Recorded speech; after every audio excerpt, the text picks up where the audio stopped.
Murtad itu dari bahasa Yunani apistantai, yang itu diartikan sebagai menarik diri, menjauh, menyingkir, meninggalkan pada akhirnya.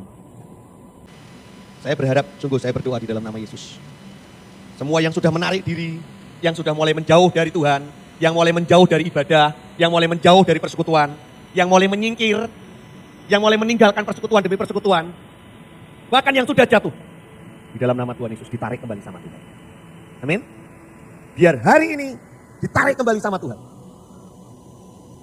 Sebab kalau tidak, semua yang ditanam tidak akan pernah. Semua firman yang Tuhan sudah taruh, semua janji, semua nubuatan, semua apapun yang pernah Tuhan tanam, tidak akan pernah menghasilkan apapun. Nah, kenapa murtad? Tadi saya ngomong, iblis berusaha keras. Iblis tidak akan pernah bisa menggagalkan, iblis tidak akan pernah bisa mengambil. Iya. Menunda, tidak bisa. Kalau dia tidak dapatin orang itu berbuat salah. Karenanya dia akan ciptakan suasana, karenanya dia akan ciptakan situasi, karenanya dia akan buat suasana kejadian demi kejadian itu tidak mendukung firman. Ketika kita dapat firman apa, lo ngalaminya kok sebaliknya. Iya. Itulah yang namanya aniaya, itulah yang namanya penderitaan, itu yang namanya pencobaan. Itu yang namanya setiap firman yang keluar pasti akan ada pencobaan dan aniaya. Karena apa? Iblis tidak pengen kita ngalamin kegenapan. Iblis tidak pengen kita ngalamin apa yang sudah difirmankan Tuhan itu kita alami.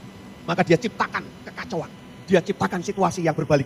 Dia ciptakan semua keadaan yang tidak enak.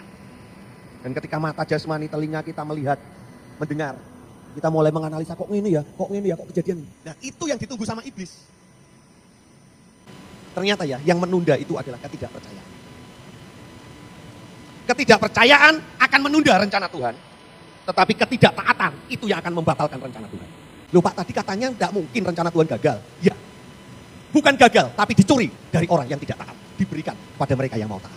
Jadi dari orang itu gagal. Perkataan iman yang diucapkan seseorang yang dia sedang berada di padang gurun. Tuhan itu susah untuk menolak, untuk tidak menjadikan. Saudara bisa pahami ini ya.